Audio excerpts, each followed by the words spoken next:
No niin, tässä penkissä on sitten monenlaisia salvioita ja joku aivan mahtava hyönteinen pörisee siellä. Todella kaunis ja iso. Eli tässä on tämä Salvia sclarea ja näitä, mitä siellä lukee? Prachtfetthenne sedum näköjään siellä myös. Ja sitten Steppenbrandkraut Phlomoides maximovici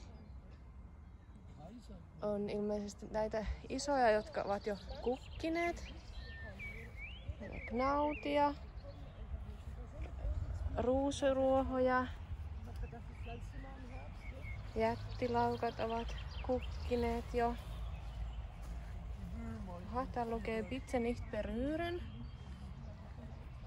Olisiko tämä sitten vähän ihoa ärsyttävä? Tässä juttelin just näiden puutarhureiden kanssa siitä, että miten näitä penkkejä hoidetaan ja leikataan. Eli ihan niin kuin Suomessakin pioniharrastajat tekee, niin pionit tosiaan leikataan alas sitten syksyllä, kun ne ovat jo kukkineet ja valmistautuneet talvenviettoon. Ja sitten niin kuin muuten näitä leikataan ehkä joskus tammikuussa ja helmikuussa, eli tuossa sitten ennen kuin uusi kasvukausi alkaa. Ja nämä heinäthän tuo tietysti sellaista kivaa struktuuria tähän myöskin talvella.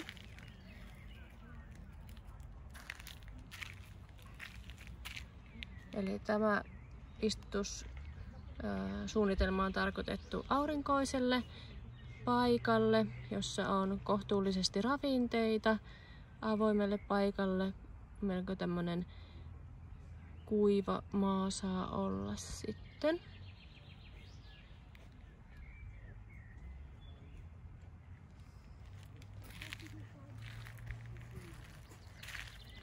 Jaha, minä jo ihmettelinkin, että mitä nämä siemenkodat on, niin ne on näitä Kaiserkrone, eli keisarin kruunu, Fritillaria imperialis.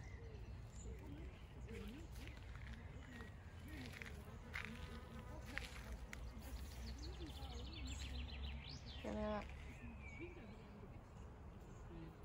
siankarsemön sukulaiset, niin tuo sitten värikontrastia tänne. Hainsalpei salvia nemorosa. Tämähän kuulostaa oikein kotoisalta. Oi, tässä kans ihana tämmönen violetti, valkoinen salvia. Ilmeisesti taas se muskatella.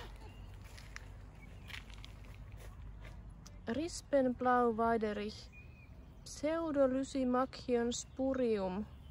Eli onko nyt tämä kasvi, mikä itse olen tuntenut, se on niinku Veronica longifolia tai sinne sen sukulainen, niin onko se vaihtanut nimeä? No niin, täältähän tämä nimi löytyy. Krönungsgoldgarbe Achillea filipendulina hybride Coronation Gold.